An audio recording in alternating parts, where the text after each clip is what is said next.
전도서 1장 1절부터 13절입니다.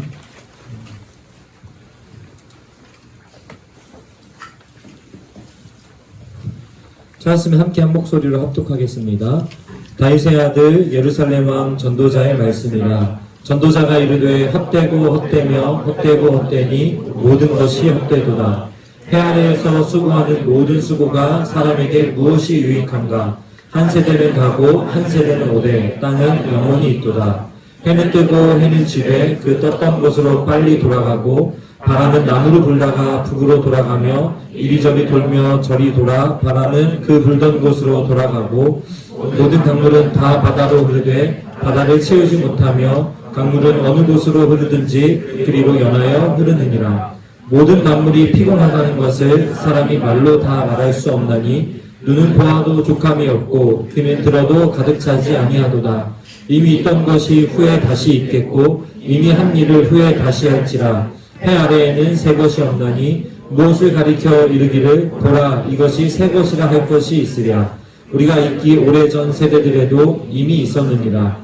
이전 세대들이 기억됨이 없으니 장래 세대도 그 후 세대들과 함께 기억됨이 없으리라. 아멘. 오늘부터 우리는 한 달 동안 전도서 말씀을 살펴보려고 합니다. 전도서 1장부터 12장까지 전체를 다 다룰 수 있으면 좋겠지만 우리가 시간 관계상 몇 부분만 좀 선별해서 다뤄보려고 합니다. 이런 성경에서 성경을 읽어가면서 가장 뚜렷하게 드러나는 성경의 핵심 내용이 있다라고 한다면은 아마도 하나님을 경외하면 복을 받는다라는 개념일 겁니다. 뭐라고요? 하나님을 경외하면 복을 받는다. 그래서 많이들 얘기하죠. 하나님을 경외하면 복을 받는다. 그러니까 복 받으려면 교회 다녀야 된다. 이런 개념을 많이 얘기하기도 합니다. 여러분들 정말 그럴까요? 전도서는 이 개념에 대해서 조금은 다른 입장을 취하는 것을 우리는 볼 수 있습니다. 그래서 좀 전에 읽었던 것처럼 전도서에서 전도자는 이렇게 얘기합니다. 헛되고 헛되며 헛되고 헛되니 모든 것이 헛되도다. 예수 잘 믿으면 복받고 교회 나오면 복받는다가 아니라 헛되고 헛되며 헛되고 헛되니 모든 것이 헛되도다라는 헛됨이라는 말을 우리에게 전하고 있고 그래서 이 헛됨이라고 번역되어진 히브리어 단어 헤벨 뭐라고요? 헤벨이라는 말을 무려 5번이나 반복합니다. 그래서 전도서 1장 1절이 전도서의 시작을 알리는 어떤 표제어, 제목이라고 또는 어떤 서론이라고 한다면은 전도서의 실제적인 본문은 2절부터 시작이 되거든요. 근데 시작을 여는 이 2절이 어떻게 시작되고 있어요? 헛됨이라는 걸 반복하면서 헛되고 헛되니 헛되고 헛되며 헛되고 헛되니 모든 것이 헛되도다. 전도서는 왜 이렇게 헛됨이라는 말을 반복하는 걸까요? 이 전도서는 우리가 어떻게 살아야 하는가, 과연 우리가 어떻게 살아야 되는지 인생의 의미에 대해서 어떤 그 질문에 대한 답을 주는 책입니다. 그런데 그 답을 주는 데 있어서 어떻게 살아야 되는가, 인생의 의미가 무엇인가라는 것에 답을 주면서 전제로 깔고 가는 게 지금 뭐라고 하는 거예요? 헛됨, 헤벨이라고 하는 것입니다. 그래서 전도서를 시작하는 전도자의 이 탄식, 헛되고 헛되며 헛되고 헛되니 모든 것이 헛되도다 라고 하는 이 탄식만으로도 사실 이 자리에 앉아있는 우리 모두는 충분히 우리의 인생과 우리의 세상살이를 요약할 수 있는 아주 좋은 탄식이라고 우리는 공감할 수 있는 내용일 거라고 생각이 듭니다. 근데 이 헛됨이라고 번역되어진 히브리어 단어 헤벨이라고 하는 말은 실제로 어떤 의미를 가지고 있냐면요, 우리의 숨결 있잖아요. 그 다음에 연기, 안개, 이런 의미를 갖고 있습니다. 여기서 말하는 그러니까 헛됨이라고 하는 것은 연기, 안개와 같이 눈에 보이지 않는 허상이라는 것이고, 또 아무리 잡으려고 해도 잡히지 않는다라고 하는 것을 의미하는 단어가 바로 헤벨이라고 하는 단어예요. 이 헤벨이라고 하는 단어가 연기, 안개라는 것을 생각해 볼 때 우리는 우리의 인생 또 우리의 존재를 너무나 잘 설명해 주는 단어라고 누구나 공감할 수 있을 것 같습니다. 왜 그럴까요?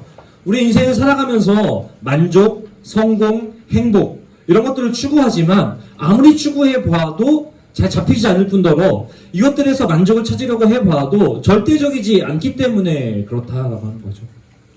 그래서 제가 기사를 하나 읽었는데요. IMF 때 성장기를 보낸 그 이른바 IMF 세대를 상대로 설문조사를 해봤다고 해요. 근데 설문조사를 하니까 10명 중에 6명이 돈 많아야 성공한 사람이다 라는 인식을 갖고 있었다고 해요. 그리고 그 중에 78.5%가 돈은 인생에 있어서 가장 중요한 목표다라고 답했다고 해요. 그러니까 10명 중 8명이 뭐예요? 인생에 있어서 가장 중요한 목표가 뭐라고요? 돈. 이 중에도 있을 수 있겠지만 미국의 경우도 다르지 않다고 합니다. 어느 리서치 센터에서 당신이 생각하는 인생의 가장 중요한 목표가 무엇인가 물었더니 62%가 뭐예요? 부자가 되는 것이다 라고 응답했다고 합니다. 우리나라는 10명 중 8명이, 미국은 10명 중 6명이 부자, 돈이 가장 중요한 목표, 인생의 목적이다, 의미가 있다라고 생각한다는 것이죠.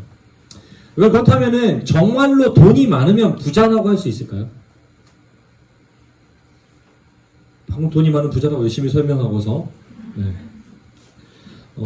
프랑스 퐁피두 전 대통령이 그가 쓴 삶의 질이라고 하는 책에서 이 프랑스 중산층의 기준을 이렇게 정의했다고 해요.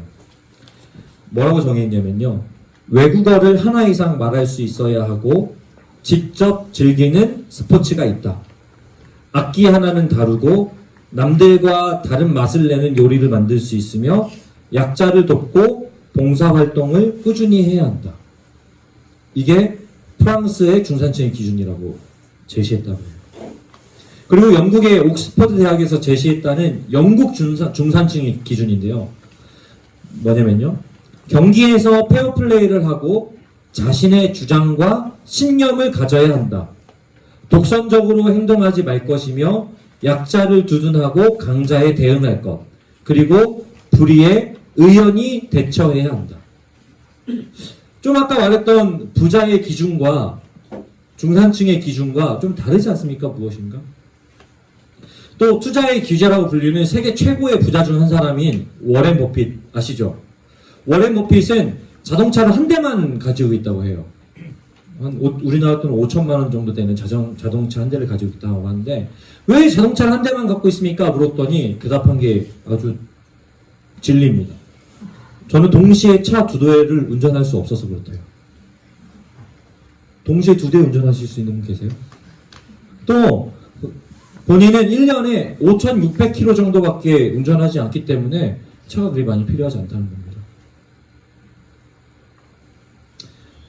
어떤 사람들은 물질적 가치를 우선시하고요. 어떤 사람들은 정신적 가치를 우선시합니다. 그렇기 때문에 방금 말했던 조금의 차이가 있었던 것은 앞에 말씀드린 사람들은 물질적 가치를 우선시하는 사람이었을 것이고 뒤에 있는 사람들은 정신적 가치를 우선시하는 사람들이었기 때문에 아마도 행복의 기준이 조금 다르다라고 하는 것을 알 수 있습니다. 오늘 전도서 기자는 그러한 것들을 바라보면서 헛됨이라고 표현하고 있는 것입니다. 왜 그렇죠? 우리가 행복을 추구하고 만족을 추구하며 살아가지만 그것은 절대적이지 않다. 헛되다. 라고 이야기하고 있는 것이죠. 그러면서 오늘 우리가 읽었던 3절에 보니까 우리가 살아가면서 감당하게 되는 모든 수고가 과연 우리에게 얼마나 유익을 주는가라고 우리에게 질문합니다. 우리가 수고하고 노력하며 힘을 쏘며 살아가지만 그것이 과연 우리한테 얼마나 유익이 있냐는 것입니다. 더 큰 행복, 더 새로운 만족, 더 좋은 것을 찾기 위해 산다고 하지만 결국 뭐라고 얘기하냐면요. 모든 것이 다 반복될 뿐이다.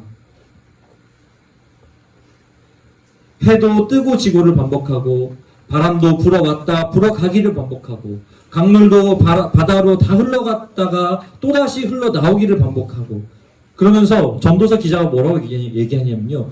이게 얼마나 피곤하고 지루함의 반복인가. 과연 이런 만물의 이치 속에서 우리가 더 크고 더 좋고 더 새로운 무언가를 찾을 수 있겠냐? 얼마나 더 나은 걸 우리가 찾아갈 수 있겠냐? 라고 묻는 것이 오늘 전도서 기자의 핵심적인 이야기입니다. 그러면서 만물의 이치를 거스르거나 우리가 통제해야 한다고 하지만 이 만물의 이치를 우리가 통제할 수 없다라고 하는 것을 보여줍니다. 전도자는 어떤 노력으로도 우리가 세상을 가질 수도 없고 마음대로 할 수 없기 때문에 결과적으로는 이 모든 것이 헛되다. 숱한 노력을 다해서 안전함을 추구하고 살아가지만 자연재해 앞에서 또 바이러스 앞에서 작아지는 게 우리다. 바이러스 막 나오니까 막 마스크 다 껴야 되잖아요. 네, 마스크 잘 끼셨어요. 이게 우리의 한계이고 우리가 가지고 살아가는 우리의 삶의 제한적인 유한성이라고 하는 것이죠. 이렇게 만물이 쉼없는 반복을 하면서 운행되어지고 있습니다.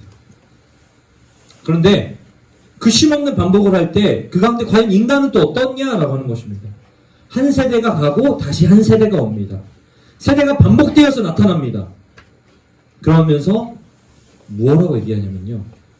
한 세대가 반복되고 그 세대 역시 인간의 역사 역시 계속해서 반복되지만 놀랍게도 한 개인의 삶은 반복되지 않는다. 그래서 우리가 읽었던 그 11절에 보면요. 뭐라고 이야기하냐면요. 그래서 이전 세대들이 기억되어지지 않는다. 지나간 세대는 기억되지 않는다. 만물은 계속해서 반복되고 해가 뜨고 지우를 반복하고 바람이 불어오고 불어가고를 반복하고 모든 것이 반복되어지는 것 같지만 네 인생은 그렇지 않아. 한 번뿐이야. 한 번뿐이고 그것이 끝나면은 누구도 기억하지 않을 수 있어. 죽음이라는 한계를 마주하며 살아가는 인간이 궁극적인 것이라고 생각하고 추구하는 행복, 성공, 이 모든 것이 헛될 뿐 아니라 인간 존재 자체도 헛되다. 아무리 잡으려고 노력해 본들 잡히지 않는다. 이걸 이야기하고 있는 거예요.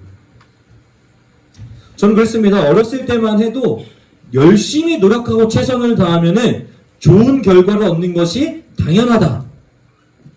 이렇게 생각했어요. 하지만 나이가 들어가고 세월이 지날수록 뭐예요? 노력과 다른 결과를 맞을 수 있다라고 하는 것을 계속해서 발견하게 됩니다. 아주 쉬운 예가 이겁니다. 나는 밤을 새워서 공부했는데 B 플러스밖에 안 나와요. 그런데 어떤 사람은 밤을 새워 놀고 시험장 들어가기 전에 한번 훑어보고 들어갔는데 A 플러스예요. 이 성적이면 좀 더 그런데 이게 무슨 합격 불합격이면은 나는 막 1년을 죽으라 공부했는데 불합격이에요. 어떤 사람은 2주 공부했는데 합격이에요. 여러분 이게 불가능한 일입니까? 이런 일들이 있잖아요. 인간의 노력이 가진 한계, 그리고 한 인간이 가진 한계를 우리는 이런 곳에서 살펴볼 수 있습니다. 그래서 야고보서 4장 14절에 보니까 이렇게 우리의 인생을 설명하고 있어요. 너희는 잠깐 보이다가 없어지는 안개니라. 아까 헤벨이 가지고 있는 안개라는 뜻과 동일하죠. 안개니라. 베드로전서 1장 24절에서는 모든 육체는 풀과 같다. 풀이 시드는 것처럼 그렇게 된다. 그렇다면은 성경은 우리에게 인간은 불필요한 존재이다. 전도서는 우리에게 인간은 더 이상 필요 없는 존재이다. 인생에 의미가 없다. 이런 걸 가르쳐 주는 걸까요? 결코 그렇지 않습니다. 전도자는 그렇게 해서는 인생의 의미나 행복을 찾을 수 없다라는 이야기를 하고 있는 거예요. 그게 정답이 아니야. 그게 길이 아니야. 그런 것은 연기나 안개를 잡으려고 하는 것 같아서 잡으려고 손을 뻗어서 휘둘러 보이고 힘을 다해 보지만 오히려 더 큰 허무함을 경험하게 된다. 이거를 헛되고 헛되며 헛되고 헛되니 모든 것이 헛되도다 라고 표현하고 있는 거예요. 그래서 여기 중요한 게 있습니다. 우리가 읽진 않았지만 13절에 보니까 하나님이 인생들에게 주사 수고하게 하신 것이다 라고 이야기합니다. 이 말은 뭐냐면요. 이 모든 것 위에 하나님이 계시다는 거예요.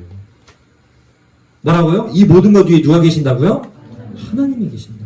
따라서 우리는 뭐 해야 된다? 하나님을 기억해야 되고 하나님의 말씀에 귀를 기울여야 된다라는 이야기를 지금 하고 있는 것입니다. 그래서 오늘 베드로전서 1장 24절 25절 보니까 아까 24절에서 모든 육체는 풀과 같다 그랬잖아요. 이어지는 말씀이 보니까 그 모든 영광은 풀의 꽃과 같으니 풀은 마르고 꽃은 떨어지되, 풀은 마르고 꽃은 떨어지되, 우리 인생은 그렇게 될 수 있지만 오직 주의 말씀은 세세토록 있도다 하였으니 너희에게 전한 복음이 곧 이 말씀이니라.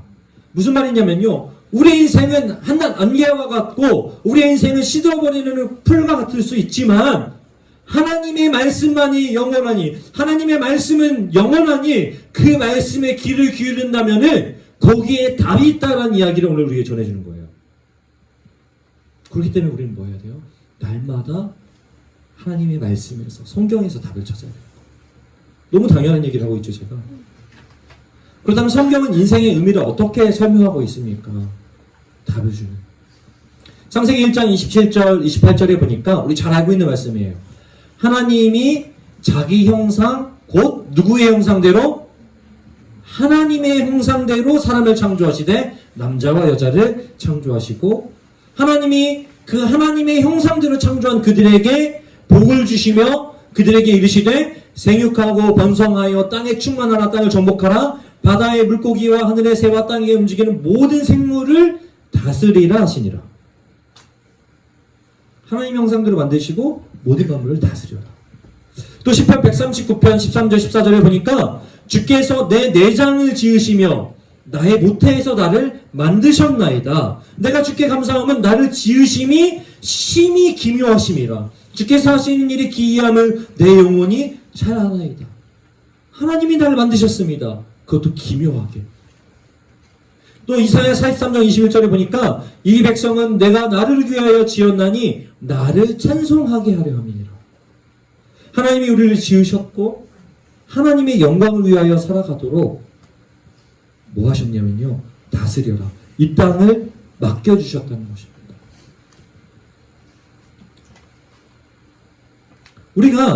우리라고 하는 작은 존재, 그리고 우리라고 하는 작은 존재가 마주하는 현실을 바라보면서 그 존재에서 의미를 찾으려고 하면은 우리는 전도서 기자가 얘기하는 것처럼 해벨, 헛됨, 숨, 안개, 연기와 같은 경험, 그 허무함을 느끼게 될 것입니다. 하지만 우리를 지으신 하나님께서 우리에게 모든 것을 주셨다, 오늘을 주셨다는 사실을 기억하고 살아갈 때 그제서야 우리는 즐거움을 발견하게 됩니다. 관점이 다른 거예요. 우리의 눈으로 보는 게 아니라 하나님의 눈으로 보는 것입니다. 우리의 눈으로 그렇게 바라보는 것은 인본주의라고 해요. 뭐라고 한다고요? 인본주의. 우리에게서 자꾸 답을 찾는 거예요. 그러나 하나님의 눈으로 보는 것은 인본주의와 다릅니다. 그래서 뭐라고 하죠? 신본주의입니다. 하나님에게서 답을 찾는 거예요. 성경은 끊임없이 우리에게 얘기하는 거예요. 인본주의적 태도를 버리고 신본주의, 하나님에게서 답을 찾아라. 거기에 답이 있다. 제가 초등학교 때였던 것 같은데요, 그 원리를 찾아라 라는 책이 굉장한 인기가 있었어요. 혹시 아세요? 원리를 찾아야 모르는 사람 있군요. 네, 그러시고 모르는 분들은 제가 초등학교를 졸업한 이후에 초등학교 갔다 생각하고 한 96년생 이하라고. 근데 96년생이 없잖아. 우리 94년생 이하 합시다. 어쨌든 원리를 찾아라는 그 책이 있어요. 뭐냐면요, 엄청 깨알같이 많은 사람들 속에서 빨간색, 흰색 줄무늬 티셔츠하고 줄무늬 그 뭐라죠? 모자 있잖아요, 그죠? 산타클로스 쓰는 그 모자, 털모자. 그거 쓰고 있는 그 사람을 찾는 그게 원리를 찾아라는 책이었어요. 쉬는 시간마다 앉아가지고 친구들이랑 얼마나 열심히 찾았는지 몰라요. 너무 재밌었어요. 혼자 막 찾고, 이렇게 한 페이지가 원리를 찾아라, 그러니까 한 스테이지거든요. 딱 찾고 너무 행복해서 다음 장도 넘겨요. 그러면 이제 뭐예요? 환경이 바뀝니다. 또 찾아야 돼. 엄청 열심히 찾습니다. 그냥 막 찾고 또 찾고 다 끝났어. 그럼 뭐예요? 다음 책이 있어요. 다음 책 사가지고 또 찾고 막 그 찾기를 반복했어요. 너무 재밌었습니다. 진짜 야, 이런 책이 있냐. 근데 그때 너무 재밌었는데 지금 와서 생각해 보잖아요. 원리가 뭐라고 그렇게 찾았는지. 찾는다고 뭘 주는 것도 아니고요. 무슨 맥락이 있는 것도 아니에요.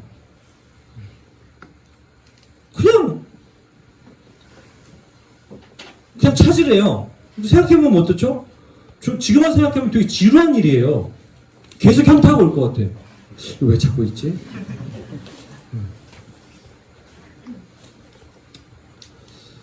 여러분, 그렇다면 저는 왜 그렇게 원리를 찾았을까요? 아까 설명했죠. 그냥 그게 재밌고 즐거웠어요. 그 찾았던 거예요. 여러분, 근데 오늘 전도자가 우리에게 가르쳐주는 인생의 의미도 그렇습니다. 이것저것 의미를 찾아보려고 애써 보지만 우리 인생의 의미를 찾기가 어렵다는 겁니다. 오히려 거기서 느껴지는 건 뭐냐면은 허무함과 헛됨이라고 하는 거예요. 또 찾는다 한들 찾았다 싶을 때 그거 뭐예요? 완전하지 않음을 발견하게 된다는 거예요. 우리 인생의 의미가 그렇습니다. 왜요? 우리는 하나님과 같이 그 영혼 속에 있지 않기 때문에 우리의 한계 가득한 시각으로 그 의미를 발견할 뿐이에요. 그런데 하나님께서 내 삶을 선하게 인도하시며 오늘 지금 이 자리에 세우셨다는 사실을 인정하잖아요. 그러면 이렇게 되는 겁니다. 원리를 찾는 것처럼 그냥 그 상황에 빠져서 원리를 찾던 저처럼 그냥 그 자체를 즐기게 되는 거예요. 그 자체에서 재미를 찾게 되는 거예요. 인생의 의미요? 여러분, 우리 스스로 뭔가 찾을 수 없습니다. 우리의 인생의 의미는요, 하나님이 우리의 인생의 의미를 이미 부여하셨고 우리의 인생을 가장 선하게 인도하시고 우리의 인생을 가장 완전하게 이끌어 가신다라고 하는 그 전제, 그게 있을 때에 우리의 인생의 의미가 생기는 거예요. 어떤 의미가요? 지금 이 자리에 하나님이 나를 보내셨겠구나. 그리고 보내셔서 이 상황과 이 환경과 이 어려움을 감당하라고 하셨구나. 그런데 감당하기에 힘이 드네? 근데 하나님이 힘을 또 주시네? 이거 지난번 거보다 좀 쉽네? 그래? 내가 지난번에 해서 더 쉽네? 재밌네? 이거를 계속 발견하는 게 우리가 삶을 살아가는 성경적인 아주 중요한 한 포인트라고 하는 것을 오늘 전도자는 이야기하고 있어요. 중요한 전제가 뭐예요? 하나님이 내 삶에 의미를 이미 부여하셨다는 것입니다. 그 의미는 우리 사는 중간중간에 종종 발견하게 될 것이고 마지막 날에 하나님 우리에게 분명히 알게 해주실 것이라는 것이죠. 그럼 오늘은 뭐예요? 오늘 하루 원리 찾는 거예요. 사랑하는 청년 여러분, 우리가 전도서를 통해서 깨닫게 되는 것이 무엇입니까? 세상 목표들의 그 목표 자체가 목적이 되어서 거기에 소망을 두기 시작한다면은 헤벨, 즉 헛됨을 경험하게 된다는 것입니다. 돈의 소망을 두고 성공의 소망을 두고 어떤 명예의 소망을 두고 건강의 소망을 두는 순간 어떻게 돼요? 헛되다는 거죠. 내년이면은 성공할 것 같아 했는데 덜컥 병이 찾아올 수도 있는 거예요. 그럼 헛됨이에요. 그렇게 우리가 할 수 있는 것은 하나밖에 없습니다. 뭐냐면요, 하나님이 기억하고 하나님을 높이는 거예요. 다시 말해서 예배입니다. 먼저는 이 주일의 예배를 통해서 우리의 한계, 나는 한나풀과 같은 존재이고 안개와 같은 존재이다 라고 하는 한계를 깨닫고, 그런데 그 안개와 같은 존재인 나를 하나님이 만드셨고 하나님이 가장 완전하고 선하게 이끌어 가신다, 그 높으신 하나님을 발견하는 것이 우리의 예배예요. 그리고 하나님께서 허락하신 자리이다, 하나님께서 선물로 주신 자리이다 라고 하는 그 사명으로 오늘을 사는 것, 그것이 바로 우리가 하나님을 높이는 예배라는 것입니다. 맞아, 이 직장에 지금은 힘들긴 하지만 하나님 여기 보내셨어. 이게 하나님을 높이는 예배 행위가 되는 거예요. 그러니까 어떻게 하게 되는 거예요? 조금 힘들지만 힘을 다해 감당하는 겁니다. 또 승승장구하니까 더 기쁨으로 하나님이 날 도우시는구나라고 하는 확신 속에서 또 한 걸음 한 걸음 내딛어 가는 거예요. 교만하지 않고. 이게 우리가 드릴 수 있는 예배의 자세라고 하는 것입니다. 그렇게 하루하루를 살아가는 것, 그렇게 한 주를 보내고 그렇게 주일을 보내는 것이 뭐예요? 우리의 삶 속에서, 우리 인생 속에서 원리를 찾는 거예요. 우리 인생이라는 책에서. 왜 찾아야 하는지 그 의미와 이유를 발견하는 것도 중요하겠지만, 여러분, 진정한 기쁨은 하나님께서 펼쳐주셨으니까 최선을 다하며 살아가는 것, 하나님이 주셨다는 것을 인정하며 힘쓰는 것에서 시작된다라고 하는 거예요. 왜요?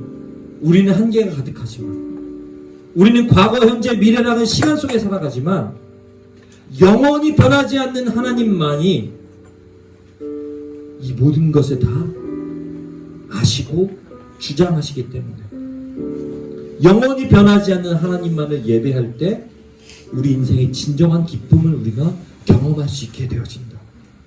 이게 바로 이런 것을 깨닫고 살아가는 것이 예배자로서의 삶의 시작이고 우리의 기쁨의 시작이 될 줄로 믿습니다. 사랑하는 여러분, 매일 경험하잖아요. 헛되고 헛되며 헛되고 헛되니 모든 것이 헛되리라. 그게 우리의 인생이지만 무한하시고 영원하신 그리고 완전하신 하나님 앞에서 그 모든 헛됨이 유익이 될 줄로 믿습니다. 이번 한 주 하나님을 예배하는 예배자의 마음과 모습으로 우리의 모든 헛됨을 하나님의 선물과 기쁨으로 누리고 그렇게 드러낼 수 있는, 그래서 하나님 온전히 높일 수 있는 우리의 삶이 되길 예수님의 이름으로 축복합니다. 우리 그런 마음으로 이 찬양 한번 불렀으면 좋겠는데요. 온 땅의 주인 되신 주님이 내 이름 아십니다. 함께 찬양하겠습니다.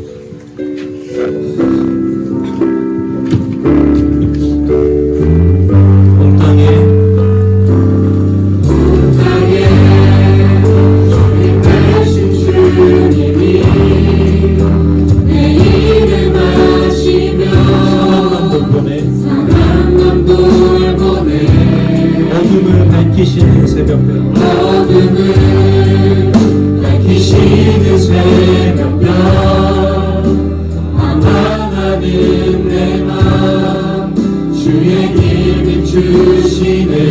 다시 한번 주님을 나의 죄를 보시고 사랑의 눈으로 날 일으키시네.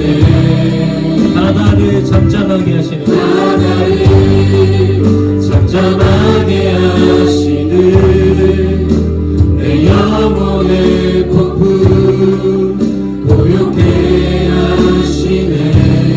나로 인함이 아니 주가 행하신 일로 나의 행함이 아니 오직 주로 인하여 주로 인하여 아멘. 나는 오늘 피었다지는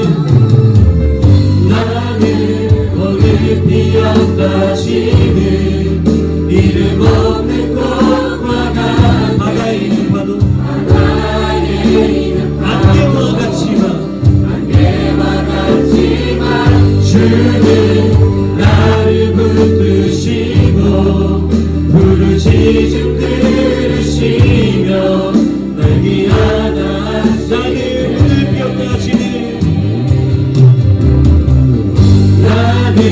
오늘 피었다시는 이름 없는 꽃과 같네.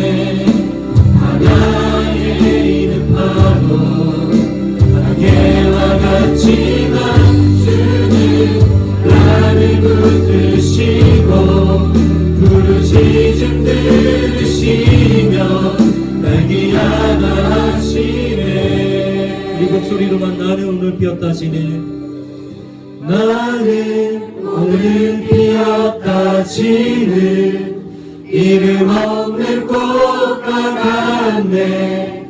바다에 있는 파도 안개와 같지만 주는 나를 붙드시고 부르짖음 들으시며 날 귀하다 하시네.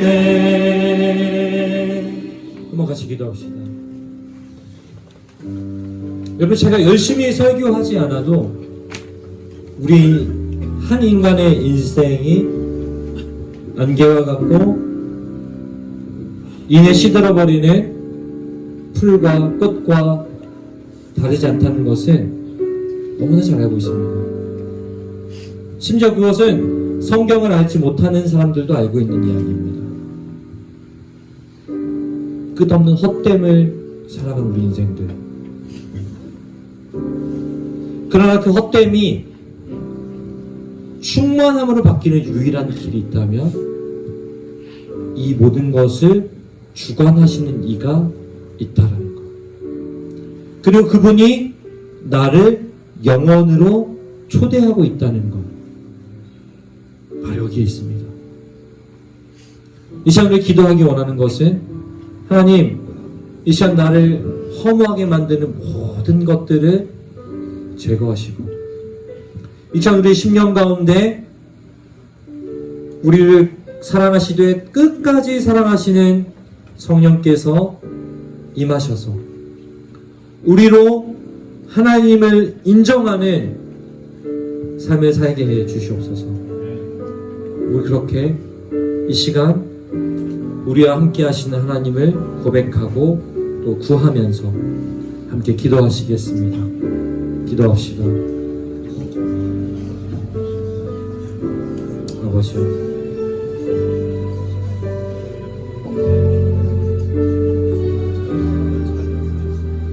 오직 주님만을 부르며 오직 주님만을 바라보며 살아가야 하는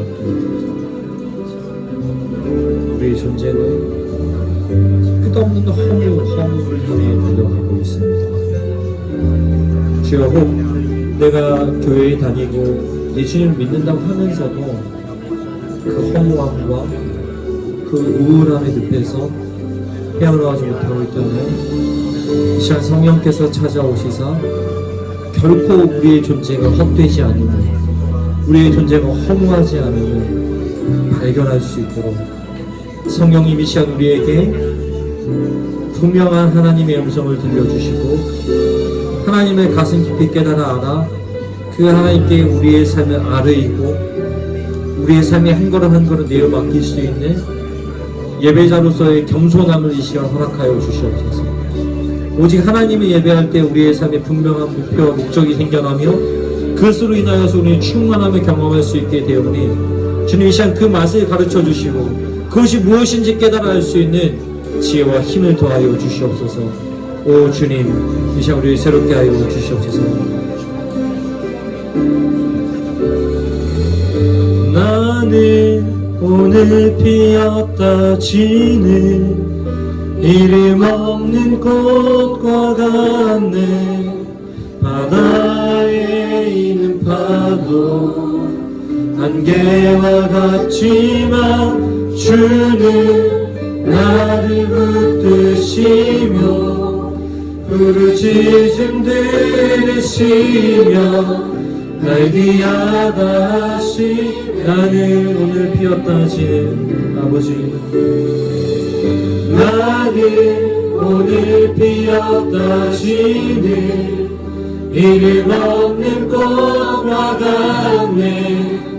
바다에 있는 파도 안개와 같지만 주는 나를 붙드시고 부르짖음 들으시며 날 귀하다 하시네. 여러분도 나는 오늘 피었다 하시니 나는 오늘 피었다 하시니 이름 없는 꽃과 같네. 바다에 있는 파도 안개와 같지만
하나님의 사랑 영원히 찬양하리.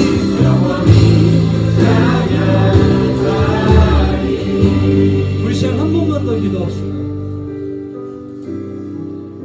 여러분, 우리의 존재가 이 아름다우시고 놀라우시고 위대하신 하나님의 완벽한 그 손에 의해서 지어진 것임을 우리가 신뢰할 때 우리의 삶에 의미가 생겨나고 우리의 삶에 기쁨과 즐거움이 생겨나게 되는 것입니다. 그게 없으면 시작도 허무요 끝도 허무요 그 모든 인생의 내용이 허무화되어지는 인생을 살 수밖에 없어요. 왜? 아무런 가치가 없기 때문에 그래요.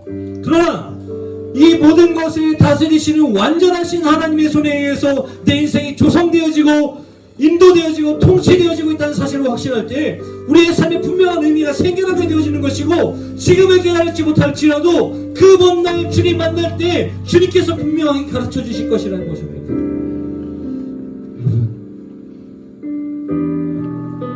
여러분은 하나님의 완전하신 손 안에서 지어진 자들입니다. 이전 그런 하나님, 내가 더 이상 허무한 데 굴복하지 않게 하시고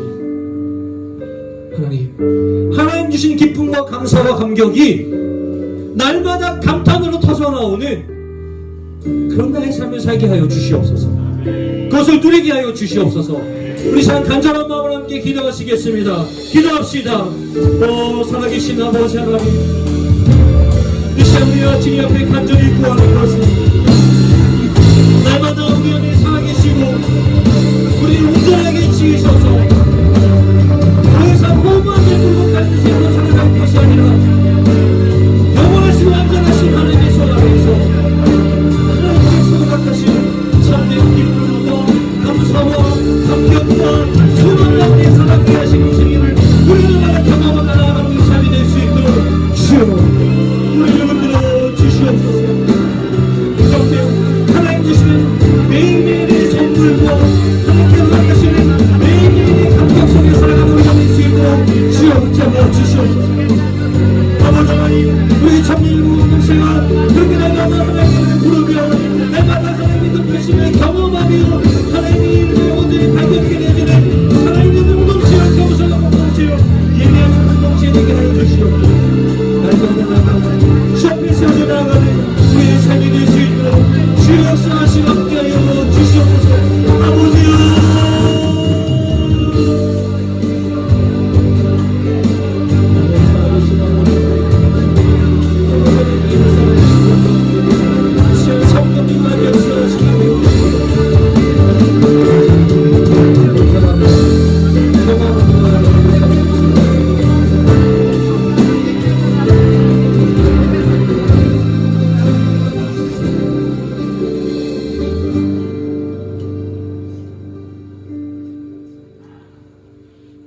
하나님,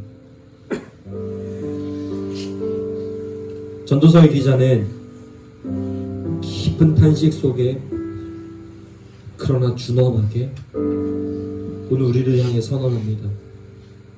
헛되고 헛되며 헛되고 헛되니 모든 것이 헛되도다. 해 아래 새 것이 없다. 우리 인간의 모든 수고가 무엇이 유익하랴. 하나님, 그러나 전도자가 우리에게 그러니 아무것 쓸데없다, 허무하니 다 끝났다, 우리에게 절망을 선언하지 않고 이 모든 것을 주시는 이, 우리는 한계 가득한 인생이며 한계 가득한 이 땅을 살아가지만 한계가 없으신 무한하시고 영원하신 하나님이 우리를 지으셨대 완전하게 지으셨고 우리의 삶을 완전하게 이끌어 가신다. 그러니 하나님을 예배해라 라고 가르쳐주고 있음을 우리는 깨닫습니다. 주여, 날마다 먼저는 하나님 앞에 겸손함으로, 또 그리고 하나님이 나를 지으셨다는 그 완전함에 대한 확신 속에서 당당하게 우리의 삶을 살아내 날마다 어쩔 수 없이 살아가는 현실이 아니라, 죽을 수 없어 살아가는 현실이 아니라, 하나님께서 내게 선물로 주신 삶, 하나님께서 내게 기쁨으로 주신 삶임을 경험하며 살아가는, 그것을 날마다 자랑하며 하나님을 높여드릴 수 있는 우리의 삶이 될 수 있도록 주여 은혜를 더하여 주시옵고 우리를 붙들어 주시옵소서. 그렇게 예배자로 살아가게 하여 주시옵소서.